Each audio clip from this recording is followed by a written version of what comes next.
Wow, what a week it's been. Has had a lot in it. We left Death Valley behind and we entered Nevada, where we decided to go to a little town named Rachel, which has Area 51, and it was awesome. We then went to Boulder City, hopped on a cycle trail that took us all the way to the Hoover Dam and the Memorial Bridge. We then hit Valley of Fire State Park just out of Las Vegas, which had the most amazing colours and walks, before we hopped on Route 66, checked out Kingman, drove down through Oatman, which has to be one of the best places on Route 66 we've ever seen. Then we hit Havasu, which has the London Bridge, saw lots of trains along our way, which I'm always fascinated to try and count all the carriages, and this one, as you can see, is double decks and 150. We then hit Camel Mountain for a walk, and the next morning sunrise in Phoenix. Then we had to eat the largest pancake we've ever heard about, headed down to Tombstone and Saguaro National Park to check out the cactuses, before finishing up in Sedona with some beautiful walks amongst the red rocks. Enjoy this week's life that we've had with Jon VaN Jovi.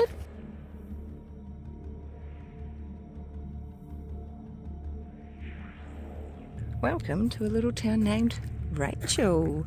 Thought we'd best make our way out here since it is named Rachel. So there's not much here. There is 48 residents, so Brett and I make it 50 today.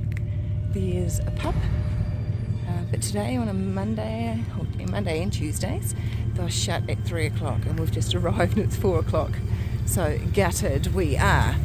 We could have had some alien beer, but this is a little alien inn, and we were going to stay here the night, but that won't be happening now. So the reason why this is here at Rachel is because just over here, across the road, Area 51. Area 51 is a popular name for a US Air Force base. What goes on inside is extremely secret. Members of the public are kept away by warning signs, electronic surveillance and armed guards. It is actually illegal to fly over Area 51. The facility is next to two other restricted military areas: the Nevada test site, where US nuclear weapons were tested from the 1950s to the 1990s, and then the Nevada Test and Training Range. The entire range covers more than 2.9 million acres of land. We thought it was a beautiful day to go for a walk in Las Vegas. So we came out to the Valley of Fire State Park, but man alive, we weren't expecting this. There'd be at least 40 or 50 cars in front of us, so what we're doing is lined up to wait to get in the entrance, which we have to all pay about $15 to get in. 20 minutes later. First impressions of Valley of Fire State Park in Nevada. Pretty damn cool.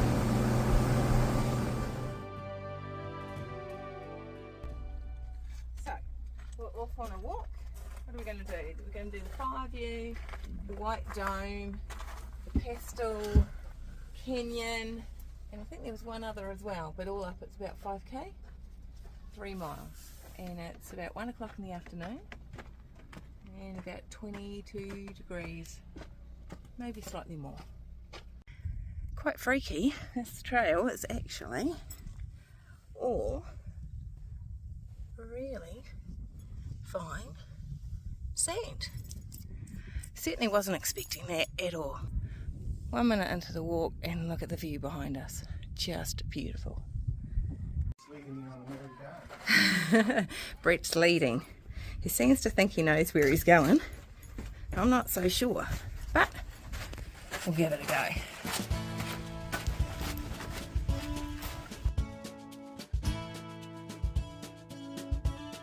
$15 to get in this park all day. Has to be the best value that you are going to find in Las Vegas for a whole entire day.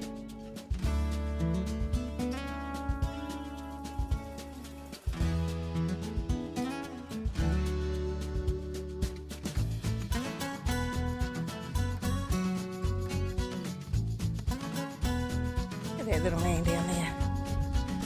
This is incredible.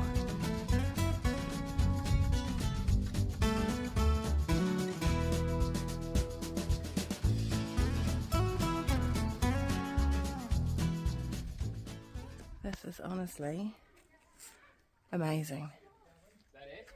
We've done Utah, we've done so many things like Bryce Canyon, Zion, and I would say this is right up there with them. Very accessible for anyone, just beautiful. Lunch Jon VaN Jovi style. Just finished our hike, and yeah, so we generally find a nice little park. What a view!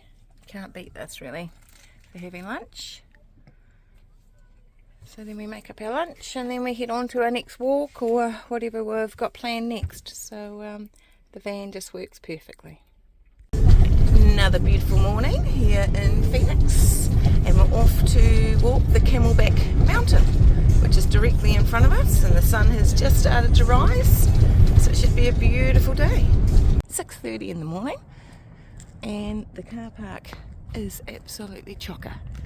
So word to the wise, if you're wanting to come to Camelback here in Phoenix, get here early. What a trail. You've got handrails to get up and get down, so it shows you how steep it is.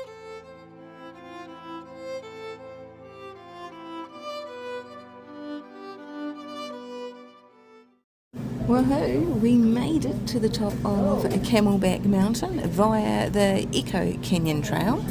What an amazing trail. It's probably one of the best I've ever done, just for such a difference. Thanks Phoenix, you're awesome. Good morning. We are at Piestewa Peak, hopefully I'm saying that right, here in Arizona, Phoenix, and we're about to summit the peak for sunrise. It is 1,300 feet over a mile, so I'm thinking she's going to be pretty tough going. Yay! There's some keen beans already, we haven't even left, and those are some lights, headlamps, from people that are already just about at the peak. We're just waiting on Julie, a lovely lady we met yesterday on the Camelback Mountain trail that we did. Got talking to her, and yeah, she invited us to join her and her girlfriends this morning here, so bring it on!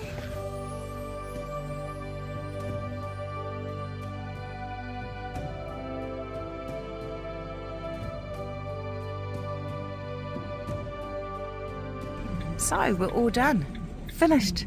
Actually a much easier walk today than the Camelback Mountain yesterday. A lot of stairs, so it was certainly a bit of a stairmaster, but it was amazing. Great walk again. Phoenix, you are a very cool little place. So we are off to, if I can find it, oh here, the Hen House Cafe here in Phoenix. We decided that we did Camelback Mountain yesterday, which was a great hike up to the summit. This morning we've done Piestewa Peak, and that was another great hike. So the Hen House has these so-called pancakes that are absolutely massive. So we just read the menu and we got the Mama's pancakes, famous pancakes. They said they feed 8 to 10 people, so when the guy came over and we ordered, he did look at us, because it's only the two of us, and he did sort of look at us sideways and go, you do know that's rather large. So my words were, we can take some home with us. Lots of doggy bags, I'm thinking. It's on its way, hold on a minute. Holy snappers. Yes, it is big. That is huge. 1, 2 pancakes, and it's pretty damn massive. Like, I don't believe that's going to be enough maple syrup for me. So bets on that we'll be lucky to get through 1 pancake I'm picking.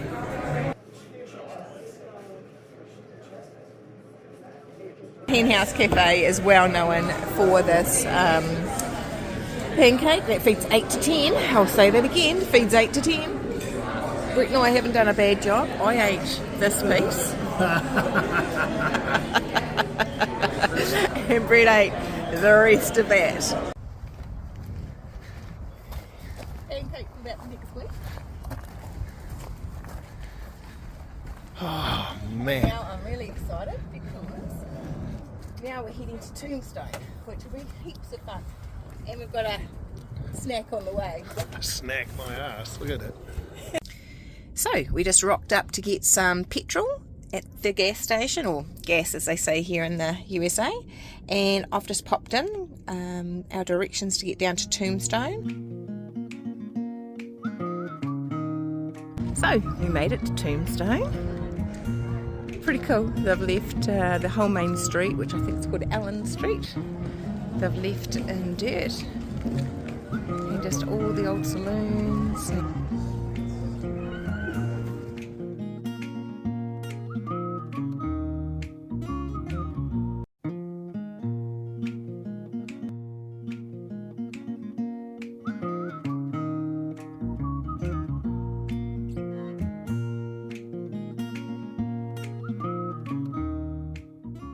So we've arrived at the Saguaro National Park. It's called that because of the saguaro cactuses. They're so cool. So we're just going to do the cactus forest loop around. There's a good little tip, is this. It's called America the Beautiful. It's a pass that you get, I think it's $80. Well, that's what it cost us last year when we were here. It lasts 12 months, and that gets you into all the national parks. And otherwise, if you don't have that, they're about $25 every national park you go in. So, a little bit of information that I do know about the saguaro cacti or cactus is they can live up to 250 years. And those arms that you see on the cactus, not all of them grow them. Some of them do, some of them don't, and they don't know why. And that's about as far as my information goes, really, right at this moment. But they're pretty cool.